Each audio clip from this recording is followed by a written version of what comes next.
রব্বুল আলামিন আমি মুসা কানে শুনেছি, আপনার সুন্দর সুনাম কানে শুনেছি, কানে শুনেছি। আল্লাহ পাক রব্বুল আলামিন, আল্লাহ আপনাকে তো আমি মুসা চোখে দেখি না।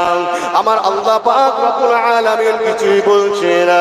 মুসা নবী আলাইহিস সালাতু ওয়াস সালাম আবার বললেন, ইয়া রব্বি আইনা, হে রব্ব প্রভু, হে আল্লাহ পাক রব্বুল আলামিন, আইনা কোথায় আছেন? ফা ইন্নামা ইসমু সামিয়া ইয়াসমাউ মানে হলো শোনা, ইসমুন মানে হলো নাম।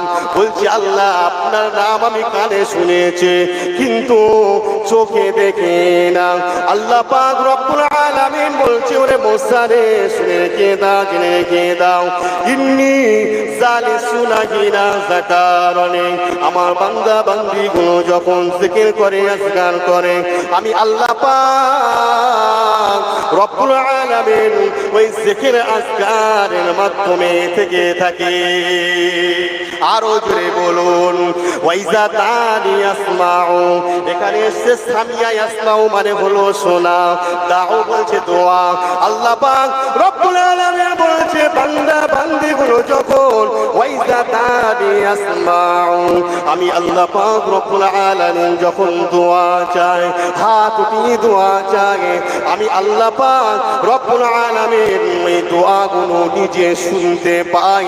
সঙ্গে সঙ্গে সঙ্গে সঙ্গে আমার বান্দা বান্দীদের দোয়াগুলো আমি আল্লাহ কবুল করে থাকি।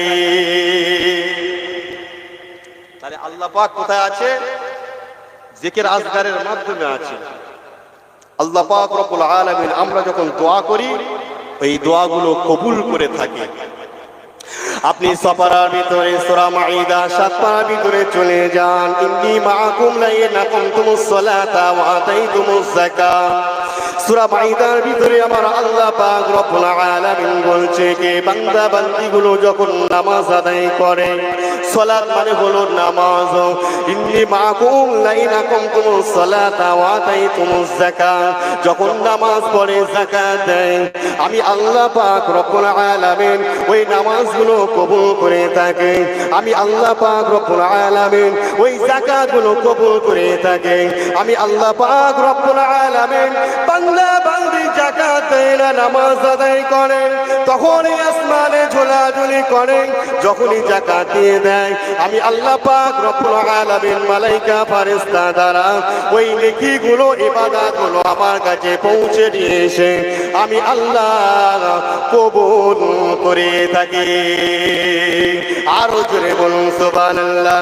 আপনি চলে যান হিফজ কোরআনের ভিতরে, এমনকি 26 পারা 18 সাফার প্রথম লাইনের শেষে পূর্বে থেকে এখানে লিখে আছে কি ওয়া নাহনু আকরাবু ইলাইহি মিন হাবলিল ওয়ারিদ, বান্দা বান্দীদের যে পিছনে পিছনে সাইডে হাবলুন মানে হলো বর্ষিকে বোঝানো হয়েছে, দড়িকে বোঝানো হয়েছে, কিন্তু এখানে বলছে দুটো শিরা আছে পিছনের দিকে, মোটা মোটা রশি জাতীয় যে মোটা আছে।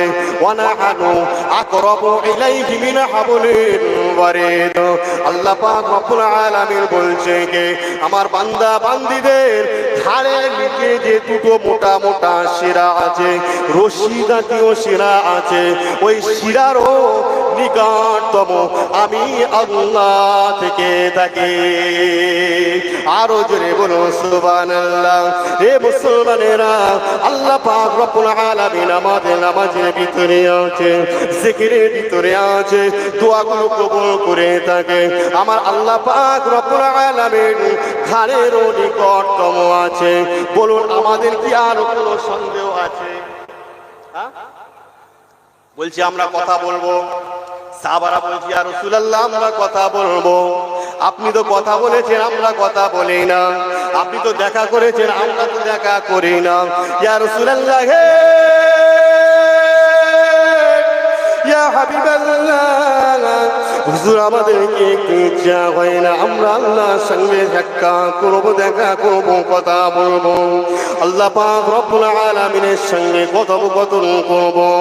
আমার নবী বিশ্ব নবী বুরহানের বাদশা নবী আমার বলছে, হে আমার সাহাবারা, ওয়াতুলুল কুরআনুল মাজিদ, তোমরা কোরআন পড়ো, কোরআন পড়ো, কোরআন পড়ো, কোরআন শরীফ তেলাওয়াত করো, শুদ্ধভাবে পড়ো, শুদ্ধভাবে পড়ো। ওয়ালা তিলুল কুরআনু তারতিলা, কোরআন শরীফটা তোমরা সুন্দরভাবে শুদ্ধভাবে পড়ো। আর তার মানেটা দেখো, কোরআন অন্য কারো বাণী নয়, কোরআনটা হলো আমার আল্লাহ পাকের কথা।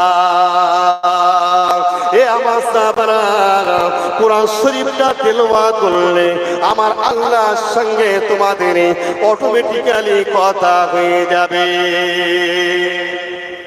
কোরআন তেলাওয়াত করো, কোরআনের ভিতরই আল্লাহর সঙ্গে কথোপকথন হয়ে যাবে। আল্লাহর সঙ্গে দেখা, আল্লাহর সঙ্গে তোমরা যদি সাক্ষাৎ করতে চাও, সাক্ষাৎ করতে চাও, কথা হবে, সাক্ষাৎ হবে, দেখা হবে, সবই কিছু হয়ে যাবে। তোমরা চলে যাও, চলে যাও, চলে যাও। আসসালাতু মিরাজুল মুমিনিন, খবরদার, খবরদার, তোমরা নামাজে চলে যাও, নামাজে চলে যাও, মুমিন বেনে যাও, মুমিন বেনে যাও, নামাজে চলে যাও। আমি রাসূলুল্লাহ জানিয়ে দিলাম, মুমিনদের জন্য নামাজটা হলো মেরাজ, আল্লাহর সঙ্গে দিদার। আর নামাজের ভিতরে যে কোরআন শরীফ তেলাওয়াত করা হবে, ওই কোরআন তেলাওয়াতটাই হলো আমার আল্লাহর সঙ্গে কথার। একবার জোরে বলুন সুবহানাল্লাহ।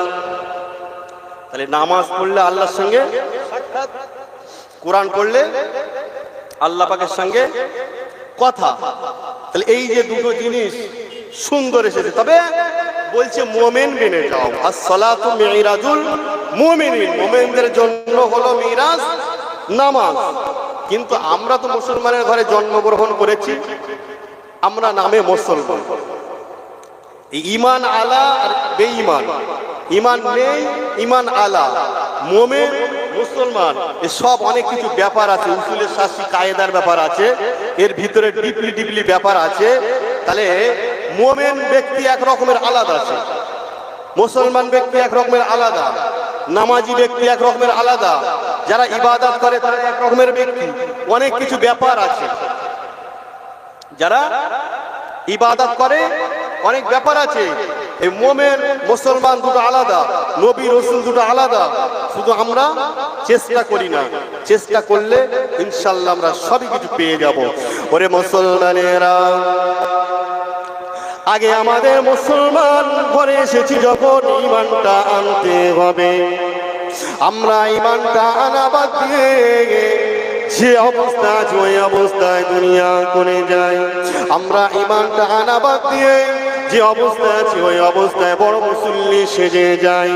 কিন্তু না না না, আজকে লিখে রাখুন হাদিস শরীফের কথা, আমানতু বিল্লাহি ওয়া মালাইকাতিহি ওয়া কুতুবিহি ওয়া রাসূলিহি ওয়াল ইয়াউমিল আখির ওয়া বা'সি বা'দাল বা'থ ওয়া হিসাবিহি ওয়া মিজানিহি ওয়া জান্নাতিহি ওয়া নারিহি হাক্কুন কুল্লাহু আল্লাহু তাআলা ওয়াহিদা।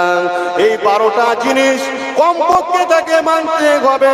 তারপরে কি বলছে, লা মিন তারিকি আদাদি ওয়ালাকিন মিন তারিকি আল্লাহ। আমরা যে আল্লাহ পাককে মনে করব, আমাদের মতো ধরবো, এটাও চলবে না।